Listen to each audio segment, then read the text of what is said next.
Escute a palavra de Deus com o pastor Heraldo Gueiros. Palavra do Senhor. Ezequiel capítulo 37, irmãos, do verso 1 ao verso 14. Diz assim a palavra do Senhor: A mão do Senhor estava sobre mim, e por seu espírito ele me levou a um vale cheio de ossos, e me levou de um lado para o outro, e pude ver que era enorme o número de ossos no vale, e que os ossos estavam muito secos. E ele me perguntou: Filho do homem, esses ossos poderão tornar a viver? Eu respondi: Ó soberano Senhor, só tu sabes. E então ele me disse: Profetiza esses ossos e diga-lhes: Ossos secos, ouçam a palavra do Senhor. E assim diz o soberano Senhor a esses ossos: Farei um espírito entrar em vocês, e vocês terão vida. Porei tendões em vocês, e farei aparecer carne sobre vocês, e os cobrirei com pele. E porei um espírito em vocês, e vocês terão vida. E então vocês saberão que eu sou o Senhor. Verso 7. E eu profetizei, conforme a ordem recebida. E enquanto profetizava, houve um barulho extremo, um som de chocalho, e os ossos se juntaram, osso a osso. E olhei, e os ossos foram cobertos de tendões e de carne, e depois de pele. Mas não havia espírito neles. E ao seguir, mais uma vez Deus falou comigo, dizendo: Profetiza agora ao espírito.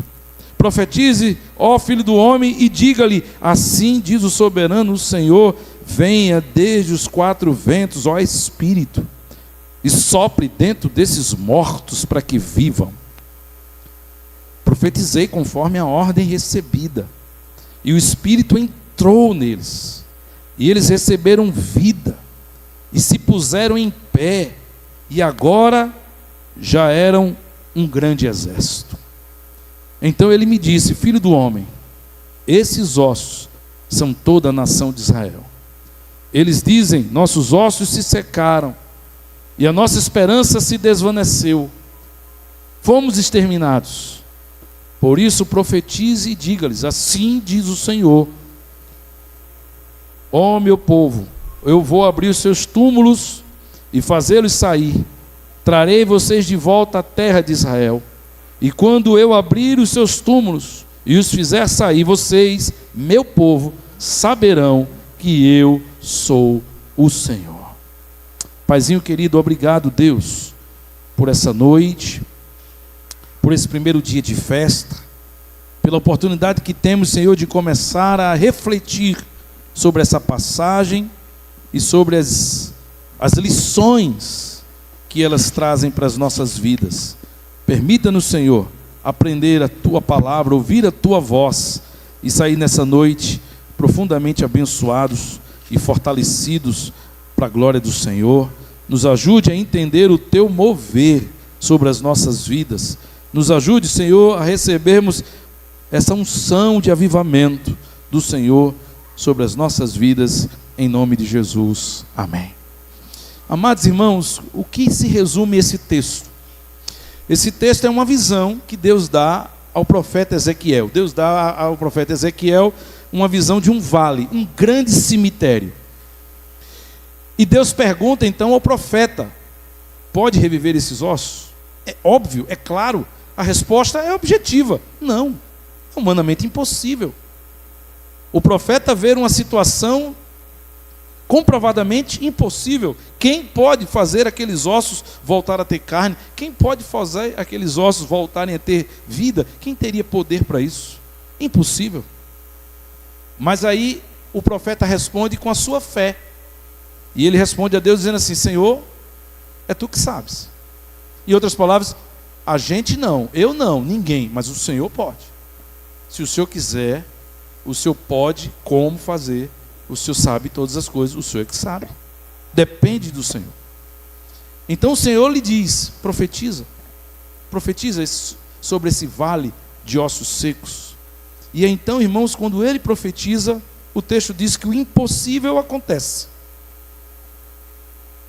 Mas esse processo ele não é instantâneo, ele é gradual. Ele profetiza a primeira vez e algo impossível acontece, mas o milagre ainda não está completo. Então Deus volta a falar com ele, e Deus lhe dá uma segunda ordem no verso 9, e Deus diz para ele: profetize de novo, mas agora profetize ao Espírito. E aí, sobre a ordem de Deus, ele profetiza uma segunda vez, e aí diz o texto que o Espírito vem dos quatro cantos e entra naqueles corpos que agora, outrora ossos, agora com carne, mas sem vida, e eles passam a ter vida, e eles passam a ser um grande exército. E depois que tudo isso acontece, que essa visão acontece, com participação direta do profeta, Deus então lhe dá a elucidação, só no final. Deus só explica a visão no final.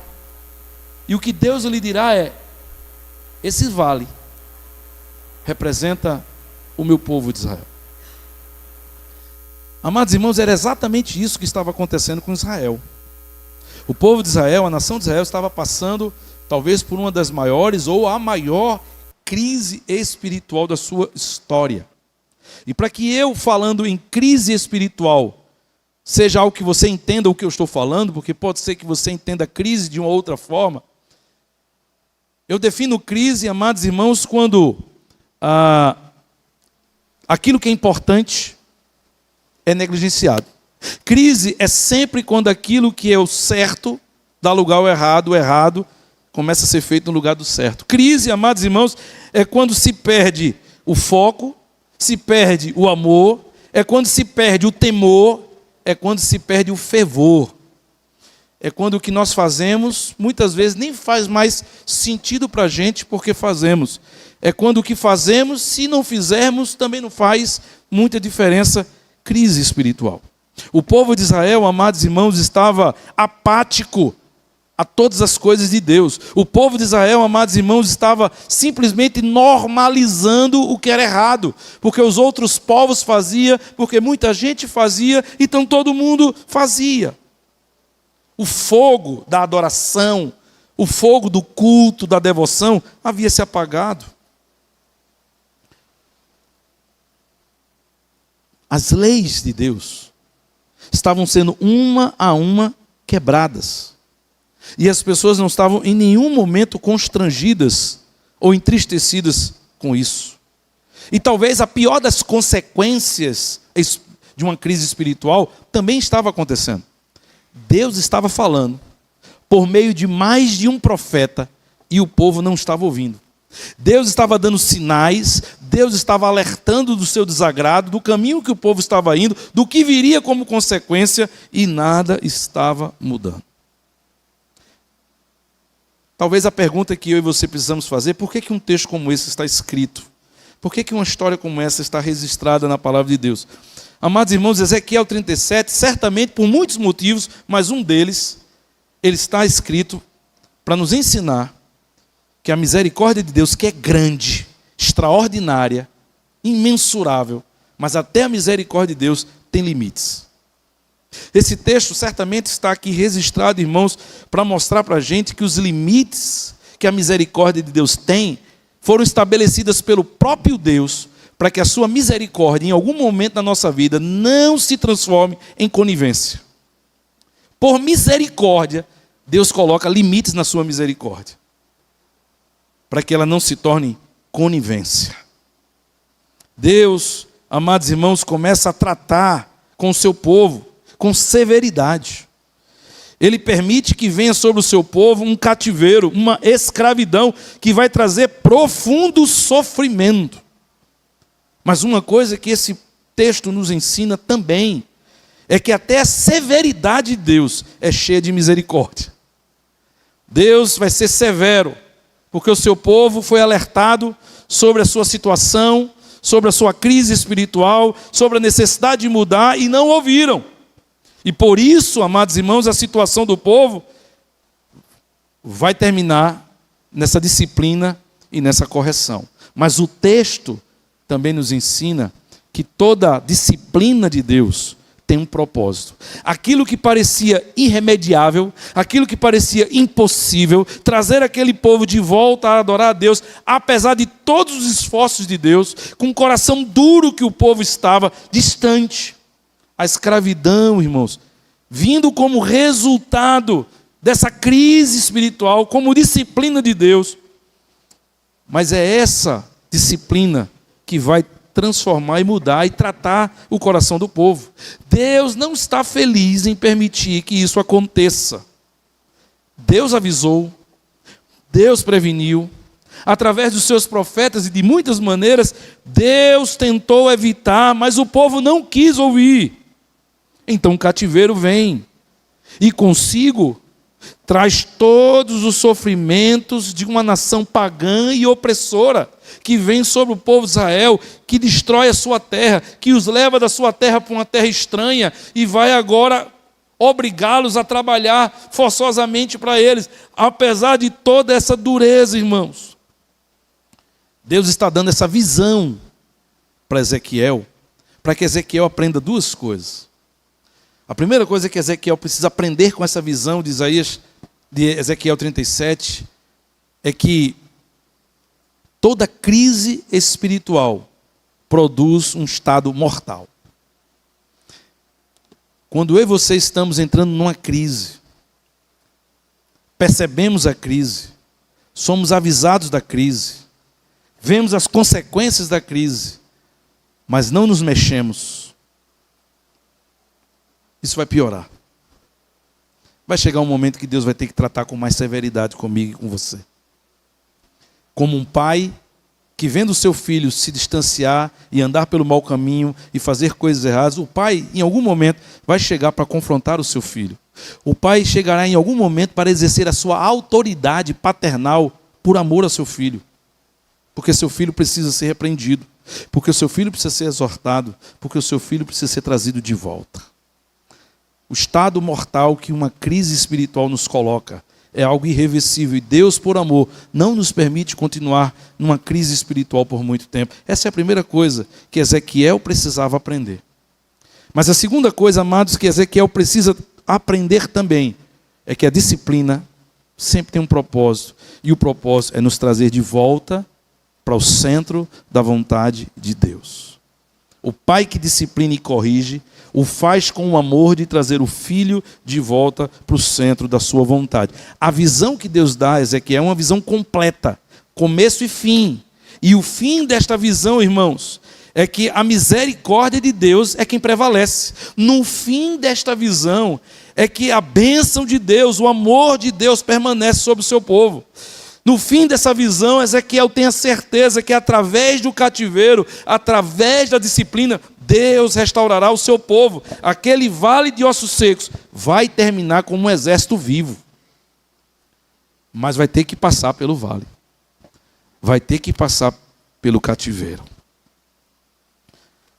Você tem alguma dúvida que esse vale de ossos secos, essa visão de Ezequiel, ela representa bem o estado que a igreja evangélica brasileira passa hoje? Você tem alguma dúvida que esse vale de ossos secos, que esses ossos secos representam muito bem a vida que muitos crentes estão vivendo hoje? Há muitas pessoas, irmãos, que estão secas, estão frias, estão apáticas, quase que mortas, em profunda crise espiritual, hoje. Crise espiritual não significa deixar de vir à igreja. Crise espiritual não significa estar desviado, irmãos. Não. É possível alguém estar pastoreando uma igreja e enfrentando uma crise espiritual. É possível alguém estar pregando e começando a fazer tudo o contrário ao que se prega. É possível alguém está liderando, mas já perdeu o foco, perdeu a motivação, perdeu o prazer. É possível alguém estar cantando e lá no fundo está duvidando até do que está cantando. É possível alguém estar orando sem fé. É possível alguém estar vindo para a igreja todos os domingos, mas como que arrastado, como que por obrigação, como que para evitar algum problema maior. É possível vir para a igreja, irmãos, e estar com o corpo presente e o espírito em outro lugar. Crise espiritual não necessariamente precisa deixar de vir para a igreja ou estar desviado. Há muitas pessoas que já estão fazendo o que fazem na igreja, sem fé, sem motivação ou com a motivação errada. Cedo ou tarde, isso vai ser percebido. Cedo ou tarde, como diz no popular, a casa cai. Cedo ou tarde, a gente não consegue manter essa aparência por muito tempo. Há muitas pessoas, amados irmãos, que estão vivendo assim. Mateus capítulo 7, verso 22 e 23. Você vai ver aqui na projeção, o próprio Senhor Jesus deixou muito claro isso. Analise as palavras de Jesus em Mateus capítulo 7, verso 22 e 23. Ele diz assim: muitos me dirão naquele dia: Senhor, Senhor. Olha a forma, olha a devoção, olha a intimidade, olha a espiritualidade das pessoas. Senhor, Senhor. Essa ironia quem está fazendo é Jesus, tá? Senhor, Senhor. Não profetizamos em teu nome? Em teu nome não expulsamos demônios? Não realizamos muitos milagres? E é interessante que o verso 23, em nenhum momento Jesus vai dizer assim: quem disse? Quando? Eu não vi isso acontecer. Vocês não expulsaram nada. Vocês não profetizaram nada. Vocês não curaram nada. Não. É muito interessante que não há uma palavra de Jesus negando isso. A palavra de Jesus no verso 23, como você está vendo aí, é: eu lhes direi claramente, nunca os conheci. Jesus não está dizendo, vocês não fizeram. Isso é conversa, isso é mentira. Jesus está dizendo outra coisa. Jesus concorda, respalda que eles fizeram. Mas olha o que Jesus está dizendo para esses: eu não os conheço. Afastem de mim vocês que praticam o mal. Sabe que público é esse? Esse é um público que está dizendo Senhor, Senhor. Esse é um público que está profetizando em nome do Senhor, expulsando demônio em nome do Senhor, fazendo maravilhas em nome do Senhor e praticando o mal. E vivendo na prática do mal. Aquilo que parece ser impossível, irreconciliável, paradoxal, oposto. Jesus está dizendo, vocês fizeram, mas eu não conheço vocês. Porque ao mesmo tempo que vocês faziam isso na igreja, vocês também viviam na prática do mal. Prática é vivência. Prática não é um pecado aqui, ali. Não é um vacilo, não é um erro. Não confunda aqueles pecados que somos tentados a fazer, lutamos constantemente contra ele para buscarmos a nossa santidade, mas aqui e ali a gente de repente cai. São pecados ocasionais. Mas há pecados, irmãos, que já fazem parte da nossa vida. E é sobre essa prática que Jesus está denunciando. Há crentes que já vivem hoje sem pudor. Há crentes hoje, amados irmãos, que vivem sem limites.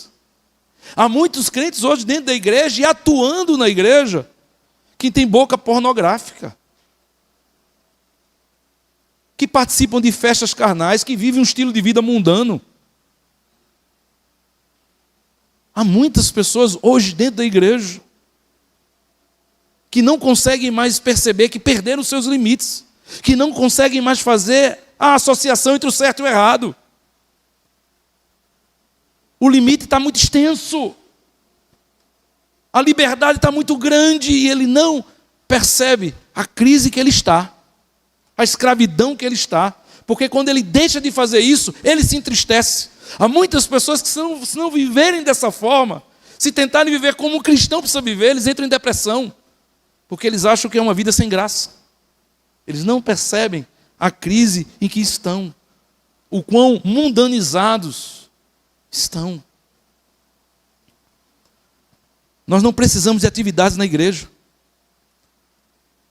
Jesus não está preocupado que tenhamos produção e atividade na igreja.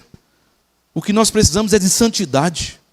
O que nós precisamos, irmãos, é de vida com Deus. Vida espiritual com Deus. Porque quando Ele vier para buscar a sua igreja, ou se eu e você partirmos antes, e como está ordenado aos homens morrerem uma única vez, vindo depois disso o juízo, quando nós nos encontrarmos diante do Senhor, não adianta mostrarmos a nossa lista de ministérios e atividades, se nós estávamos praticando o mal, se a nossa vida espiritual estava distante de Deus, se essas coisas que ofendem a Deus não estavam nos ofendendo, se essas coisas que confundem as pessoas, que dão mau testemunho do Evangelho, que faz seus familiares olharem para você e você perder a autoridade de falar, e você não vê nenhum prejuízo e nenhum problema em relação a isso. Olhando para esse texto, amados irmãos, de Ezequiel 37, nós somos convocados a sairmos do vale. Nós precisamos do Espírito. Nós precisamos de uma renovação do Espírito. Nós precisamos de um avivamento. Para voltar a levar a vida cristã a sério. Para voltar a valorizar aquilo que é prioridade no coração de Deus. No reino de Deus. E sozinhos eu e você não conseguimos. E provavelmente quando eu falo isso, eu quero imaginar que o coração de alguém esteja dolorido, dizendo assim, é verdade. Eu sei que isso é verdade, mas eu não estou conseguindo vencer isso. Não consegue.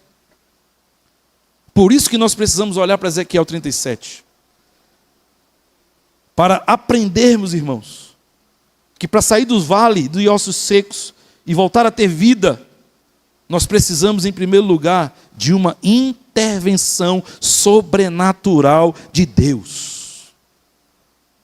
Há momentos na nossa vida que para sair da UTI, só com um potente desfibrilador, choque, uma ação, uma intervenção sobrenatural de Deus. Como ossos sem vida, secos, podem voltar a ter vida sozinhos? Como, irmãos? Um pecador pode se santificar sozinho? Como você, escravo da sua vaidade, do seu pecado, das suas limitações, dos seus erros, por mais que isso também lhe constranja, lhe envergonhe, lhe entristeça, como você pode se livrar disso sozinho? Não pode. Simplesmente não pode, sem uma intervenção sobrenatural de Deus. A resposta do profeta é assertiva. Ele precisa responder pela fé. Ele vai dizer, Deus não pode. Mas tu sabes se pode. Se tu quiseres, tu pode. Só tu podes fazer isso. Se Deus agir em nossas vidas, a motivação volta. Se Deus agir nas nossas vidas, a fé volta. Se Deus agir em nossas vidas, a santidade volta. Se Deus agir em nossas vidas, a pureza volta. A disponibilidade de se sacrificar e servir ao Senhor volta. E volta da maneira certa. Mas se Deus agir, o amor volta. Se Deus agir, irmãos, a obediência volta. Tudo volta. Mas só se Deus agir. Para termos vida, amados irmãos, Deus precisa enviar o seu Espírito. E aí você olha para o texto e vê que quando Ele envia o seu Espírito, aquilo que estava morto volta a viver. Só Deus pode voltar a nos dar o seu Espírito. Quando o cristão se converte, ele recebe o Espírito Santo. O batismo com o Espírito Santo não é uma coisa que vai acontecer depois, não. Acontece no dia da conversão. Vamos fazer a diferença do que é o batismo com o Espírito e uma unção de Deus para nos dar dons. Sem o Espírito Santo ninguém é convencido do pecado, da justiça e do juízo. Sem o Espírito Santo ninguém tem fé. Sem o Espírito Santo ninguém crê em Deus. Sem o Espírito Santo ninguém muda de vida. Portanto, é preciso que o Espírito Santo seja derramado, seja entregue, entre na nossa vida para que haja conversão. Depois, nós vamos receber unção. Nós vamos receber dons do Senhor. Depois isso acontece. Sem o Espírito, não. Mas o Espírito Santo, amados irmãos, imagine, é como uma lâmpada. Ela agora está acesa. Mas se eu pedir que alguém apague, a lâmpada deixará de estar aqui? A lâmpada deixará de estar aqui, irmãos? Não. Porque uma vez que o Espírito Santo entra na vida de um cristão que se arrepende com sinceridade, ele não sai mais. Mas olha o que Paulo dirá aos Tessalonicenses: não apagueis o Espírito. O problema de muitos crentes não é porque eles deixaram de ser crentes ou perderam o Espírito. É porque a vida que eles estavam vivendo ou estão vivendo, as escolhas, as prioridades, as práticas, essa falta de limites apagou o Espírito. E hoje eles são vale de ossos secos. A energia para acender a lâmpada não vem de quem liga o interruptor. Vem da hidrelétrica, vem da fonte. Vem de quem produz energia. Para o Espírito Santo voltar a ser aquecido, só uma intervenção de Deus. Só Deus reacende o Espírito. Mas pense comigo, que o médico chega para você e diz assim: olha, você está diabético, não pode mais comer açúcar. Se você comer açúcar, você vai morrer. Tome esse remédio, pare de comer açúcar. Aí você obedece à ordem do médico pela metade. Você passa a tomar o remédio, mas você não para de comer o açúcar. Vai fazer efeito? Você vai alcançar seu resultado? O remédio vai fazer o milagre que só você poderia fazer, parar de comer o açúcar? Não vai adiantar de nada, meu irmão. Portanto, você não vai ter jamais a possibilidade de ter o Espírito se aquecendo, se acendendo na sua vida, se você não aprender a segunda lição de Ezequiel 37. Nós precisamos da intervenção sobrenatural de Deus, tanto quanto nós precisamos aprender que precisamos agir em favor dessa intervenção. Nós não podemos agir contrário à intervenção. E nós não podemos esperar que a intervenção caia do céu enquanto estaremos de braços cruzados, confortavelmente, vivendo a vida como nós quisermos. Nós precisamos agir em favor dessa intervenção. Nós não podemos desejar ou esperar que uma intervenção venha sobre nós, continuando a viver da mesma forma. Ou você muda de atitude, meu irmão, ou nada muda. Ou você para de comer açúcar, ou o remédio não faz efeito. É simples assim. A prescrição é: pare de comer açúcar, tome remédio. A parte mais fácil é tomar o remédio. Qual é o sacrifício? Abrir mão do açúcar. Se eu não mudar, nada muda. Se eu não tirar da minha vida, se eu não agir em favor dessa intervenção, Deus não poderá intervir sobre as nossas vidas. O que Deus faz sem você é o que Deus fez aqui no texto. Ele avisou. Ele nos avisa do perigo. Ele mostra para a gente o nosso caminho errado e Ele nos avisa. É o que Deus faz sem a gente. Mas a partir de então, irmãos, a partir de então, sem a minha participação, sem o meu envolvimento, nada vai acontecer. Deus exige a minha participação. Sabe o que diz no verso 4? Ezequiel, o que é? É um vale, ok. Faça a sua parte. Quem pode mudar? Eu. Faça a sua parte. Profetize. Se envolva. Você tem a sua parte, eu tenho a minha. O que você não pode, eu faço. Mas o que você pode, você faz. Faça a sua parte, profetize. E é interessante, amados irmãos, que o texto mostra que o nosso envolvimento e a nossa participação em agir em favor da intervenção não pode ser temporário, não. Não pode ser por um tempo, não. Tem que ser um compromisso consciente e até o fim. O nosso envolvimento precisa ser até o fim. Sabe por quê? Porque o agir de Deus aqui no texto foi processual, foi gradual. Não foi na primeira profecia que Ezequiel fez que tudo se restaurou. Foi necessário uma segunda. Ele profetizou a primeira vez, melhorou, não é mais ossos. São corpos com carnes, tendões e peles, mas sem vida. E Deus vai para ele e diz: profetiza de novo. Envolvimento contínuo. A minha participação e o meu envolvimento, irmãos, é contínuo.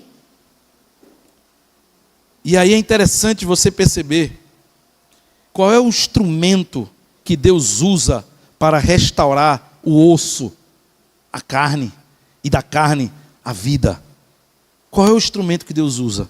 Verso 4, olha o que é que diz no verso 4. Profetize esses ossos e diga-lhes: ossos secos, ouçam a minha voz. É isso? Ouçam a palavra do Senhor. Amados irmãos, o que muda a vida de qualquer pessoa, o que corrige a vida de qualquer pessoa, o que transforma qualquer caminho, o que empodera as nossas ações, o que nos instrui sobre as melhores decisões, o que nos dá sabedoria para evitar erros, para reagir da forma certa diante das intempéries da vida. Amados irmãos, o que nos prepara tanto para o bem como para o mal que pode vir sobre nós é a palavra de Deus. A crise espiritual, ela é sempre do tamanho do desprezo e da negligência que nós temos da palavra de Deus.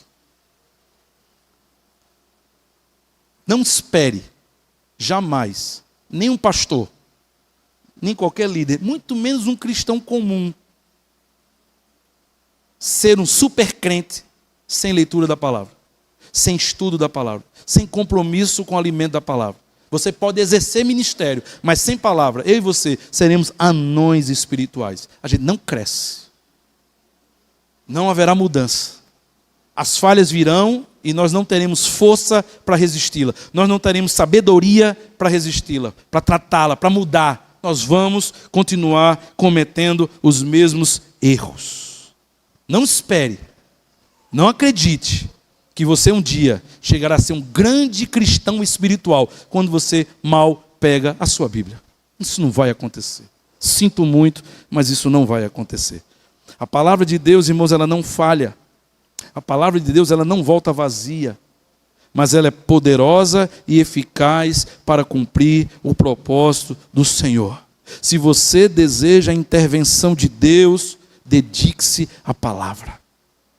Profetiza, filho do homem, a palavra do Senhor. É a palavra que prepara o caminho para a ação do Espírito. É interessante que no verso 4, ele diz, profetize a palavra. E no verso 9 ele diz, profetize ao Espírito.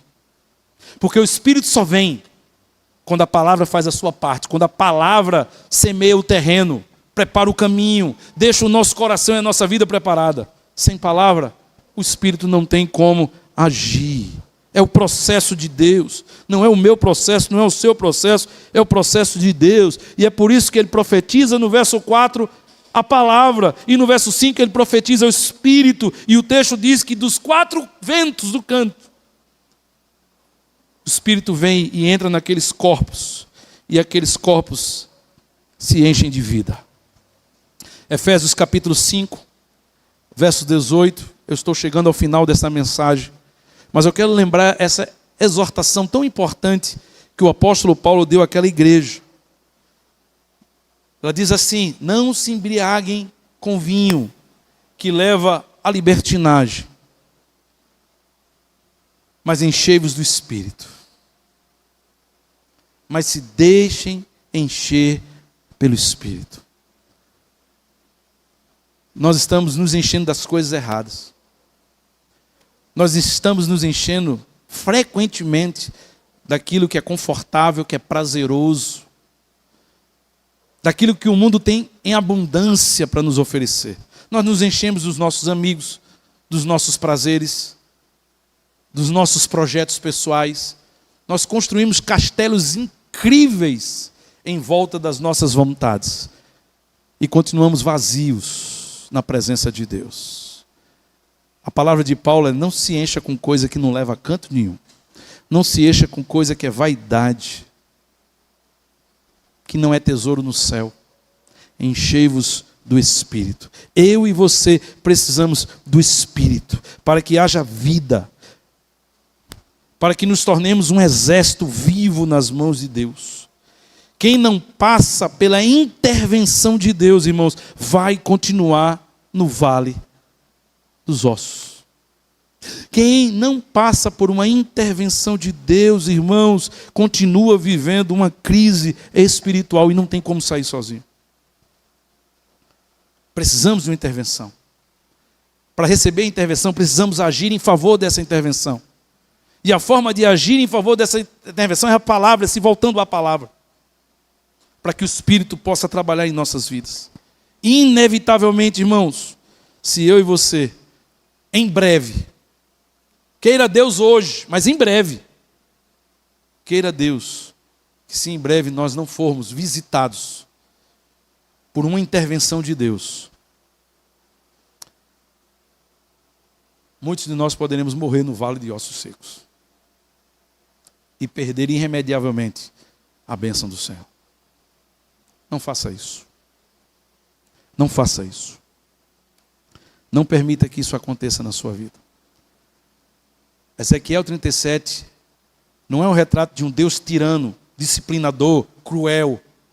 É o retrato de um Deus amoroso, que avisou, clamou, saia do erro, volte-se para mim. O que vem por aí é consequência, vai ser doloroso. O povo não ouviu, a disciplina chegou. Mas esse Deus misericordioso, através da disciplina, através do agir da sua mão, resgatou o seu povo. Deus não poupará esforços para trazer você de volta para o caminho. Fique certo disso.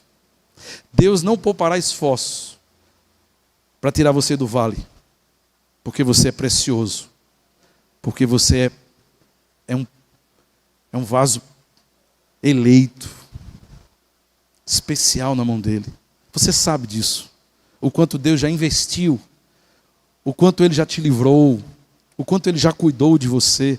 Você tem uma história com ele. Eu tenho uma história com ele. Nós sabemos que somos amados de Deus. Mas a misericórdia de Deus tem limites. Deus não é conivente com a nossa vida apática, com a nossa crise espiritual. Deus há de agir. Que não precisemos passar pelo cativeiro. Que ouçamos a voz do Deus misericordioso dizendo: volte-se para mim, enchei-vos do meu Espírito. Que o Senhor nos ajude. Feche os seus olhos.